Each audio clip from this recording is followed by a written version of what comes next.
Uma boa tarde a todos.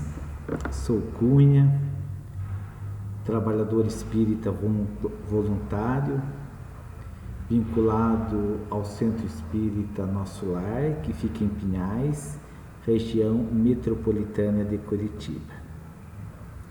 É uma alegria muito grande estarmos aqui neste momento, buscando com vocês a nossa comunhão de pensamentos, de sentimentos, a nossa comunhão com o Cristo amado, e rogamos a Deus nosso Pai e a Jesus nosso Mestre que nos abençoe, para que esses momentos sejam momentos de reflexão, momentos de luz, momentos de elevação, de crescimento, para o nosso bem espiritual. Que assim seja. O tema proposto para esta tarde, ele é extraído do Evangelho, do livro O Evangelho segundo o Espiritismo, do capítulo número 6, item 7. Esse capítulo, ele trabalha o tema O Consolador Prometido.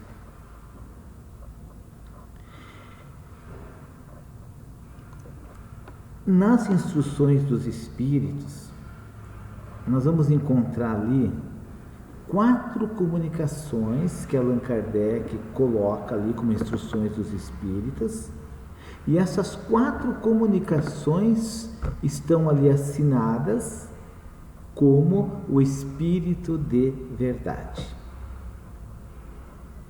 O Allan Kardec, no Livro dos Médiuns, no capítulo 31, se você abrir o capítulo 31, lá o capítulo 9, dentro do capítulo 31, ele vai dizer ali que ele recebe comunicações dessa grandeza, dessa elevação. Quem assina essas comunicações é Jesus de Nazaré. Quando nós olhamos essas 4 comunicações, assim, pela linguagem, pela elevação e pela grandeza, nós identificamos ali o nosso amado Mestre Jesus. Como o nosso tema aqui o nosso tempo aqui é curto, e são 4 comunicações, eu vou aqui ler e comentar apenas uma das cartas, uma das comunicações, que é a terceira, que é a mais curta. Mas sempre assim, imaginando, né, Jesus falando. E o quanto de profundidade que nós podemos encontrar nas palavras de Jesus, o quanto de consolo, o quanto de conhecimento e de entendimento espiritual. Como essas comunicações fazem bem à nossa mente, ao nosso coração e à nossa alma. Então, ele começa dizendo assim, capítulo 6, item 7. Sou, e se identificando, sou o grande médico das almas, e venho trazer-vos o remédio que vos há de curar. Só essa frase, só o início aqui, já é muito material para a gente analisar e para a gente refletir. Primeiro ele diz sou, se identifica, sou o grande. Quem é o grande no nosso planeta? Quem é o maior espírito do nosso planeta? Que é reverenciado, amado, que serve de guia, que serve de modelo para toda a humanidade.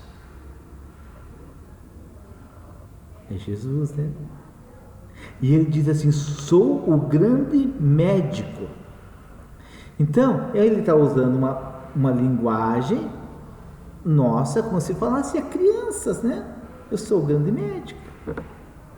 Então, quando a gente começa a compreender, através dos estudos espíritas, que Jesus já era um espírito puro, antes do início da formação do nosso planeta, que ele acompanhou a formação do nosso planeta, que ele monta uma equipe espiritual para trabalharem, e o resultado desse trabalho é o que nós chamamos de natureza, né? De mãe natureza. Que toda a natureza do planeta tem as mãos do Cristo amado, em nome de Deus. É lógico que ele é o grande médico. É lógico que ele compreende o grau e a natureza de todos os espíritos que viriam habitar o planeta Terra. Porque no planeta Terra, fora os missionários, os que habitam o planeta Terra são os espíritos imperfeitos. Rebeldes e propensos ao mal.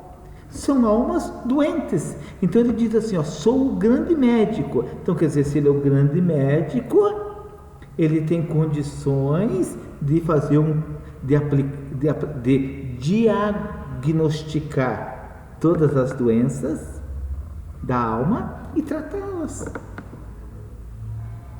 Então imagine, Jesus me conhece as minhas doenças da alma, e através das sucessivas reencarnações vai aplicando o tratamento. Eu vou passando por aquilo que eu preciso passar para curar minha alma. E olha que interessante, ele diz assim, sou o grande médico das almas. No nosso ponto de vista, eu queria que Jesus fosse o grande médico dos corpos. Eu queria que Jesus, encontrasse a cura para as minhas doenças, para as minhas dificuldades financeiras, para o envelhecimento. Gostaria de ter um metabolismo um pouquinho mais acelerado, para poder comer mais e engordar menos. Queria que Jesus fosse o médico para resolver todos os meus problemas de relacionamento, de convivência. Mas ele deixa bem claro, sou o grande médico das almas. Então olhem bem, o que é um corpo? É algo muito transitório. Vira pó, daqui a pouquinho vira pó. Mas a alma é imortal. Então o que Jesus está tratando? A nossa alma. Porque toda a doutrina do Cristo é uma doutrina de fé no futuro, onde no futuro nós teremos toda a recompensa em abundância de todo o bem que aqui fizermos, de todos os esforços, todos os sacrifícios, todas as renúncias. É extremamente compensador, consolador sabermos que no futuro seremos recompensados por todo o bem que aqui fizermos. E ele diz assim, e venho trazer-vos o remédio que vos há de curar. Então, olha só, repetindo, quem encarna no planeta Terra são almas doentes. Nós somos doentinhos. Do ponto de vista espiritual, nós somos doentinhos. Nós trazemos duas doencinhas assim que tem nos machucado muito, que nos tem ferido muito, que tem assim provocado expiações dolorosas, às vezes demorosas e difíceis, que eles resumem em duas palavras: orgulho e egoísmo. Então, enquanto nós continuarmos orgulhosos e egoístas, no ponto de vista espiritual, no ponto de vista do Cristo, nós somos almas doentes. Mas Jesus é o médico. E o médico dá o remedinho amargo, aplica o tratamento necessário, às vezes dolorido, o tempo necessário. E é isso que Jesus está fazendo com cada um de nós. É só observar o lar que nascemos, as pessoas que convivemos, a profissão que temos, a pessoa com quem casamos, os filhos que recebemos, e nós vamos perceber aí possibilidades inumeráveis de trabalharmos indulgência, boa vontade, perdão, afabilidade, doçura, brandura, paciência. O quanto que ainda somos experimentados para podermos cultivar a nossa paz no campo da renúncia, do sacrifício pessoal. E aí ele continua, então assim, Jesus é o grande médico das almas e traz o remédio para nos curar, tudo bem? Aí ele diz assim, ó, os fracos, os sofredores e os enfermos são os meus filhos prediletos, venho salvá-los. Então a gente não pode levar o pé da letra, mas precisa buscar sempre a verdade em espírito. Quando Jesus fala os fracos, não está falando de musculatura, não está falando de pobreza, não está falando de corpos com alguma limitação, porque em que momento que nós nos sentimos fracos? Porque é um momento em que nós compreendemos a nossa pequenez diante dos acontecimentos da vida.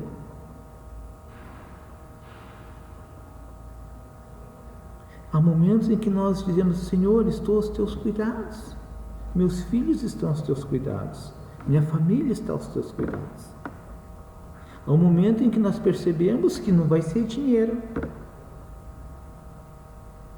não vai ser status, não vai ser poder que vai resolver os nossos problemas. Então, quando nós nos revestimos dessa humildade para reconhecer a grandeza de Deus e percebemos a nossa fraqueza, nós vamos nos tornando um filho predileto de Jesus, nosso Mestre amado. Porque ele não vai conseguir aplicar o tratamento correto no orgulhoso, no vaidoso, no hipócrita, no mentiroso, no poderoso. E ele diz assim, os fracos, os sofredores. Então, quando nós estagiamos períodos de sofrimento, nós somos muito mais sensíveis e muito mais dóceis às lições elevadas.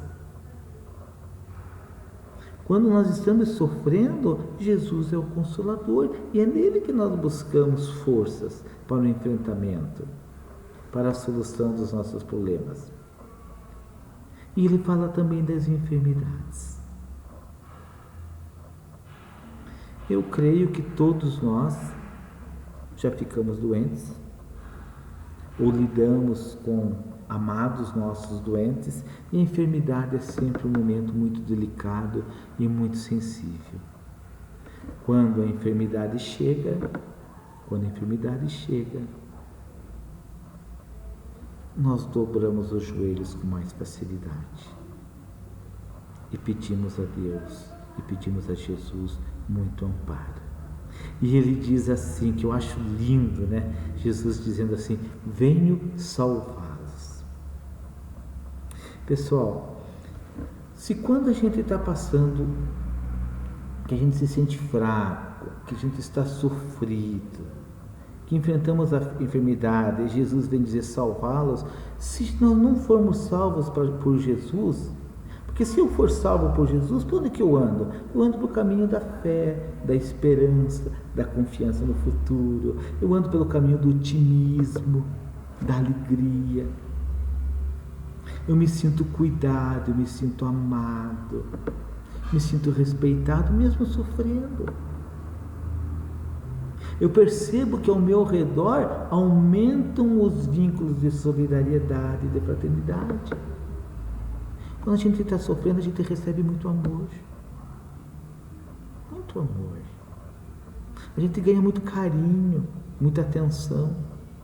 Até que tem pessoas que gostam de estar doentes, que fazem questão de estar doentes, para nunca deixar de ganhar carinho e atenção, respeito e amor. E ele diz: venho salvá-los. Porque se eu não caminhar para esse lado, eu caminho para um outro lado, que é o lado da rebeldia, o lado do desgosto da vida, podendo até me suicidar.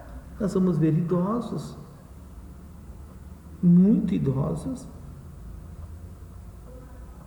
que enfrentam o desgosto da vida e consideram a possibilidade de morrer melhor que a possibilidade de viver. E quando nós entendemos que o primeiro direito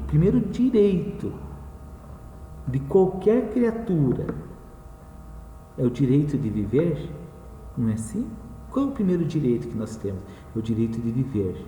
Então nós diríamos assim: qual é o primeiro dever que nós temos? Se eu tenho o direito de viver, qual é o primeiro dever que eu tenho para com Deus e para com Cristo? Eu tenho o dever de viver. Às vezes a gente não pensa nisso, né? Poxa vida, eu tenho o direito de viver, mas eu tenho o dever de viver. Então eu tenho que viver um dia de cada vez e que esse dia seja rico de paz, de confiança, de otimismo, de alegria, de esperança, de fraternidade, de solidariedade, de reflexão, de oração, de paz. Então, quem caminha desta maneira se inclui no venho salvá-los. Mas muitos ainda preferem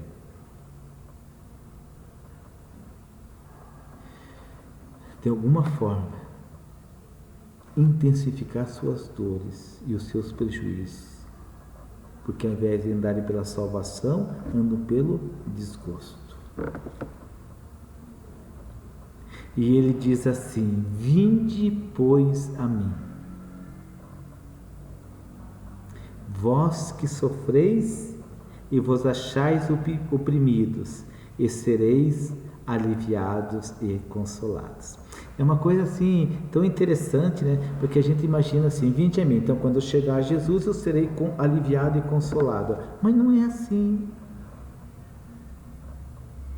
O alívio e consolo fazem parte da caminhada para Jesus. A partir do momento que eu tomo a decisão: Jesus, quero caminhar na tua direção, Jesus, quero te encontrar, Jesus, quero te conhecer, Jesus, quero conhecer a boa nova, Jesus, eu quero que as tuas lições façam sentido para a minha vida. A partir do momento que eu iniciei essa caminhada, instantâneo, paralelo, eu começo a experimentar alívio e consolo.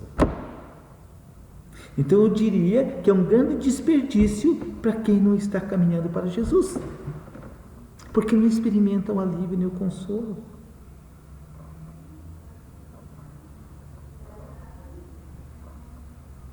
Ler os Evangelhos, refletir os Evangelhos, sentir os Evangelhos, vivenciá-los, é instantâneo, alívio e consolo. Jesus, em outra comunicação, ele faz uma referência a si mesmo que me emociona. Jesus diz assim: eu sou o jardineiro de Deus. Olha que lindo, hein? Eu sou o jardineiro de Deus que cultiva as almas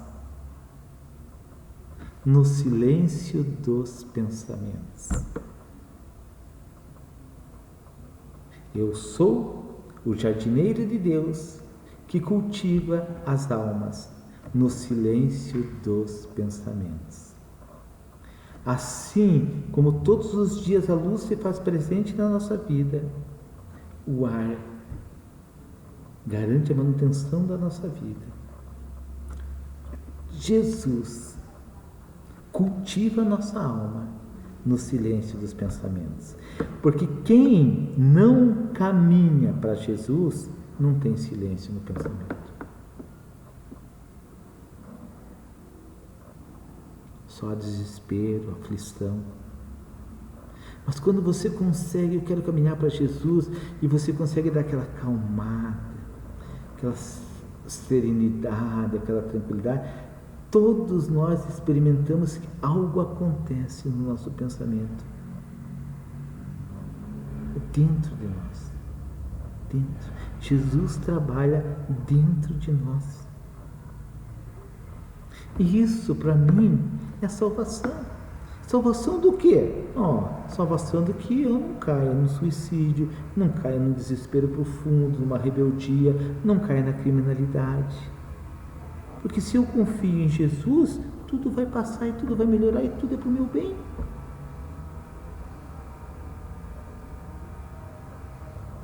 E ele diz assim: não busque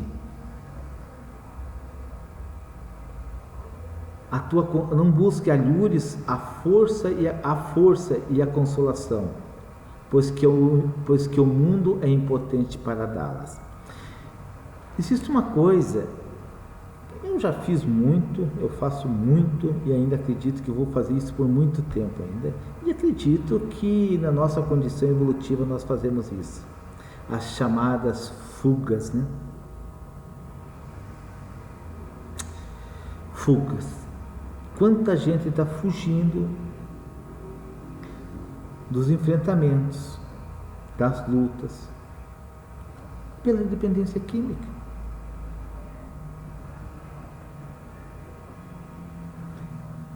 Pela busca dos prazeres,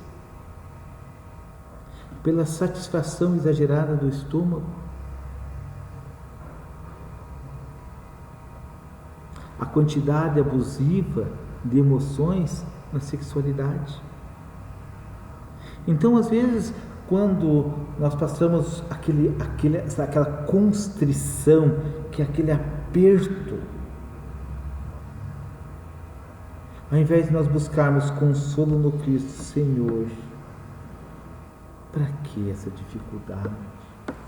O que eu preciso aprender? O que eu tenho que melhorar?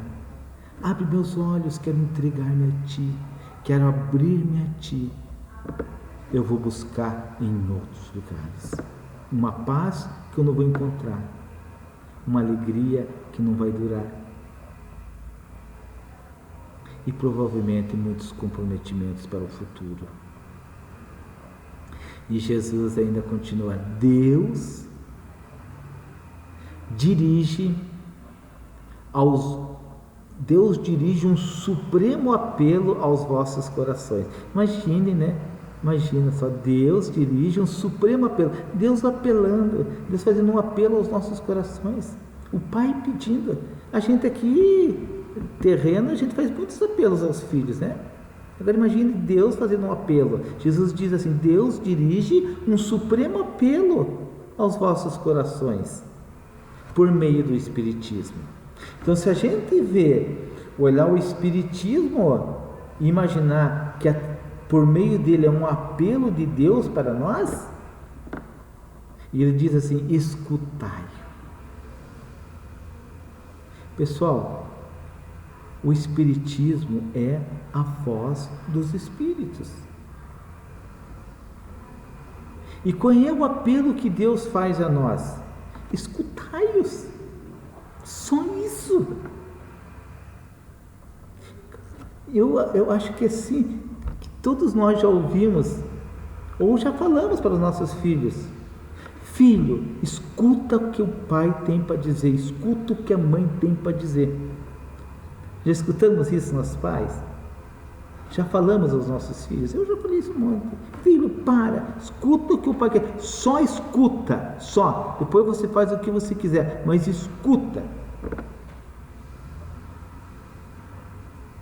Deus nos manda, através do Espiritismo, as vozes dos Espíritos, e Ele nos pede uma coisa: escutai. Porque os Espíritos contam o que acontece depois do falecimento do corpo. Eles dão notícias de como é a vida pós-morte, como é o mundo espiritual, quais são as penas, quais são as recompensas após a morte. E quando nós começamos a escutar os espíritos, nós desenvolvemos consciência e através da consciência nos tornamos criaturas mais responsáveis pelo que pensamos, falamos e fazemos. Porque nós sabemos que a vida continua e que colheremos, e é da lei, a semeadura é livre, a colheita é obrigatória, colheremos o que aqui semeamos, o que aqui plantamos.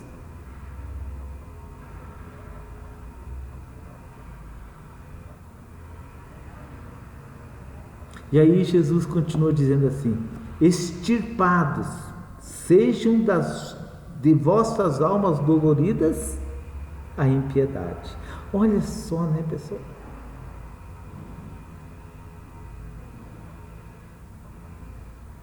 O que Jesus está pedindo para a gente? Para a gente tirar, arrancar de dentro da gente a impiedade, tirar a crueldade, esse sentimento de guerreiro que ainda temos, o homicídio, os duelos, a pena de morte, o aborto, o suicídio, sabe? Tirar a impiedade, que tudo aquilo que são os sentimentos que ainda cultivamos, que ainda acreditamos na força bruta, que ainda acreditamos que o mal, ou que algo ruim possa produzir o bem, ao contrário da piedade. Porque quando nós somos piedosos, nós não julgamos, nós não condenamos, nós amparamos, nós erguemos a criatura. E ele fala assim: estipais dos vossos corações. Então é como se Jesus dissesse assim: olha, quais são os sentimentos que estão nos teus corações e que precisam ser arrancados, destruídos. Mas não é para olhar para os sentimentos com um olhar ruim, mas com um olhar bom. Olha, eu sou preguiçoso, então eu preciso trabalhar a virtude do trabalho, né? Olha, sou narcisista, ainda gosto de autograndeza, gosto de me engrandecer, então eu preciso ir trabalhando a simplicidade, a humildade. Ainda às vezes desejo ser melhor que os outros, e a gente vai percebendo que é uma tolice. Para que ser melhor que os outros? Não é melhor caminhar juntos? Qual é o problema se o outro caminha à frente? Vamos aprender com ele. E se o outro tem mais responsabilidades, mais deveres? Nosso apoio, nosso respeito. A gente não tem que ser maior, melhor que o outro. Nós precisamos ter um sentimento e que pertencemos à mesma família, que é a família humanidade, a família humana. E ele fala assim: a impiedade, a mentira, o erro, a incredulidade. E ele define esses sentimentos como monstros. Ele fala assim: são monstros que sugam o vosso mais puro sangue e que vos abrem chagas quase sempre mortais. Então a impiedade, a mentira, a incredulidade que ainda temos no nosso coração são monstros. São monstros. Pessoal, se a gente for ver por que às vezes sofremos tanto, por que coisas ruins, é por causa dos monstros que ainda temos dentro de nós, que precisam ser extirpados.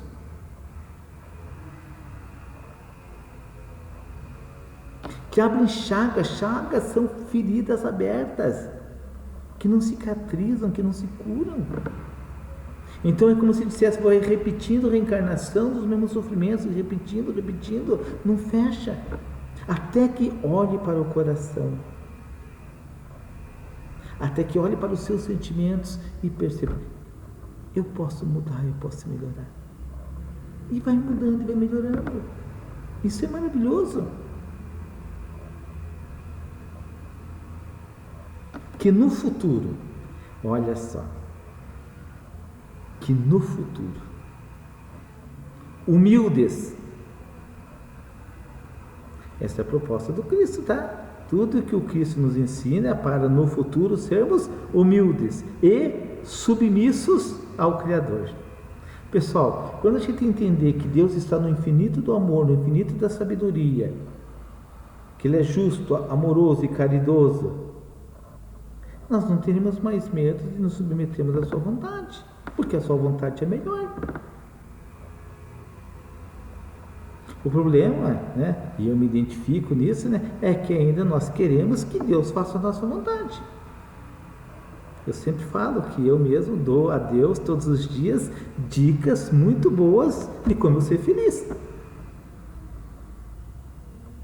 Todos os dias eu digo a Deus: meu Deus, faz isso, você faz isso, me ajuda aqui, me ajuda ali.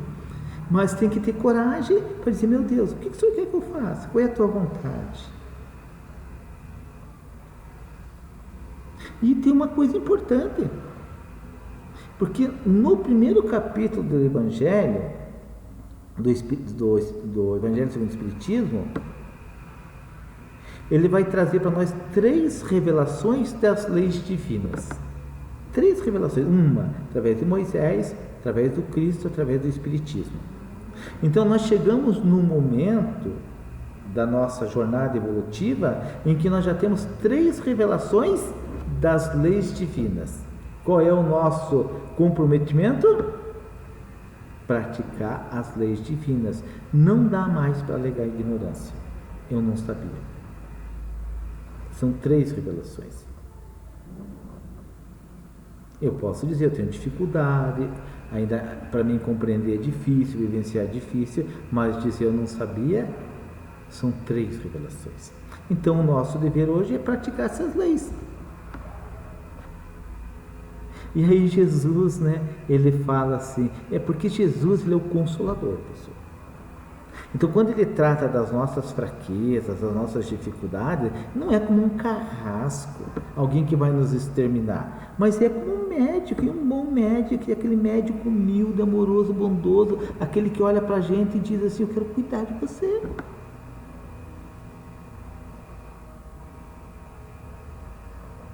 E ele tem o remédio. Sabe aquele remedinho? Jesus diz assim: amai e orai. Então se a gente começa assim a se esforçar todos os dias para amar, acorda, olha para o seu quarto e diz: meu Deus, olha que gostoso, eu tenho uma cama confortável, um cobertorzinho que me aquece, olha a claridade que entra no quarto, eu tenho a bênção de um lar, de uma família, a bênção da vida. Se eu começo desde a hora que eu acordo, a já sentir amor. E ele fala: orai. E orar é tão importante, porque quando nós oramos, nós estamos comungando com aqueles que estão acima de nós, na intenção de chegarmos ao Cristo e a Deus. Nós costumamos conquistar simpatias, amigos. Nós abrimos um vórtice sobre a nossa cabeça e por ele começam a descer as inspirações mais elevadas. Quando eu oro, só vai vir para mim o que é bom. Os convites aos bons sentimentos, a boa prática, a boa vivência. E ele fala assim, né? Então, amai e orai, sede dóceis aos Espíritos do Senhor. Não é para combater os Espíritos do Senhor, não é para maldizer, não é para se assustar. Sede dóceis. Poxa, ouve, querendo ouvir. Ouve querendo aprender, ler, refletindo e tentando sentir. E a gente vai perceber que a palavra dos Espíritos é a palavra para o bem.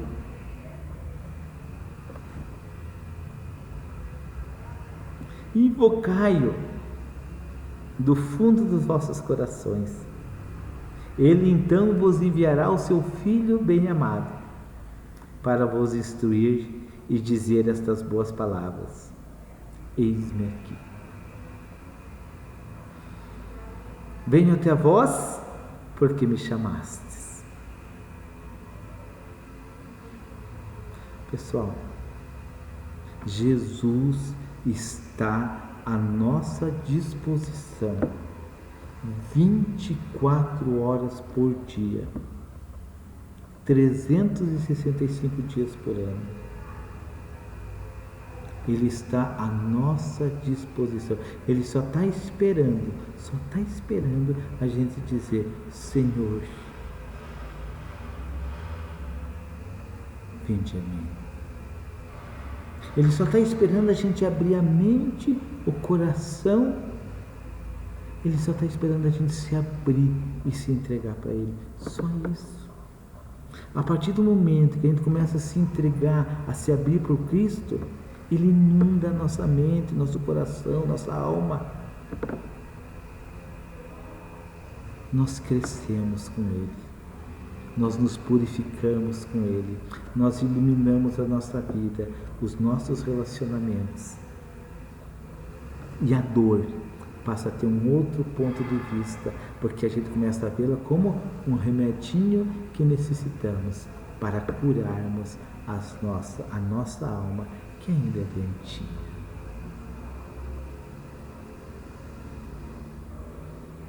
Essa é uma reflexão.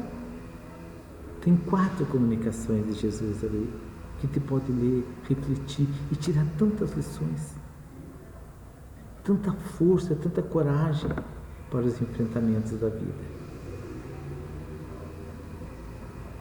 É com muito carinho que eu rogo a Deus nesse momento que nos abençoe a todos,